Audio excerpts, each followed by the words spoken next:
13 സംവത്സരങ്ങൾക്ക് ശേഷം പഴയങ്ങാടി അതിയടം മുച്ചിലോട്ട് ഭഗവതി ക്ഷേത്രം പെരുങ്കളിയാട്ടത്തിനൊരുങ്ങി. ഇതിന്റെ ഭാഗമായുള്ള നിലംപണി അടിയന്തരം ഭക്തി നിർഭരമായ ചടങ്ങുകളോടെ നടന്നു.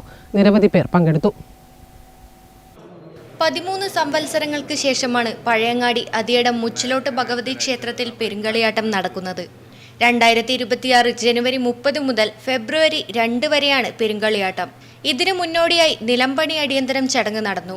ക്ഷേത്രത്തിന്റെ കന്നിമൂലയിലെ കൈലാസക്കല്ലിനു സമീപത്ത് പ്രത്യേകം ശുദ്ധി വരുത്തിയ സ്ഥലത്ത് മഞ്ഞൾ കുറിയിട്ട് കിളച്ച് നിലം തല്ലിയുറപ്പിച്ച് ചാണകം മെഴുകിയാണ് ചടങ്ങ് നടത്തിയത്. കോയ്മമാരും ആചാര്യസ്ഥാനികരും കാരണവന്മാരും ബാല്യക്കാരും ഭക്തജനങ്ങളും ഉൾപ്പെടെ നിരവധി പേർ ചടങ്ങിൽ പങ്കെടുത്തു.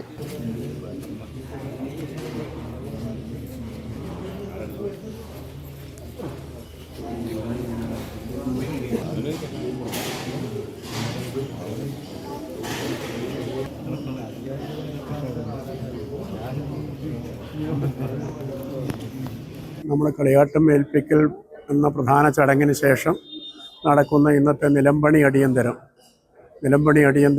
സവിശേഷാൽ പ്രധാനപ്പെട്ട തമ്പുരാട്ടിക്ക് ഏറ്റവും പ്രിയപ്പെട്ടതും തമ്പുരാട്ടിയുടെ ഏറ്റവും പ്രിയപ്പെട്ടതുമായൊരു ചടങ്ങാണ് നിലംപണി അടിയന്തരം. കളിയാട്ട ഭൂമി വൃത്തിയാക്കുകയും കളിയാട്ട ഭൂമിയിൽ ആവശ്യമായ എല്ലാ പ്രവൃത്തികളും ചെയ്തു വരേണ്ടതും ഇന്നു മുതലാണ്. പക്ഷേ അതിനുവേണ്ടി കാത്തിരുന്നില്ല. ഞങ്ങൾ നേരത്തെ തന്നെ കുറേ പ്രവൃത്തികളൊക്കെ ചെയ്തിരുന്നു.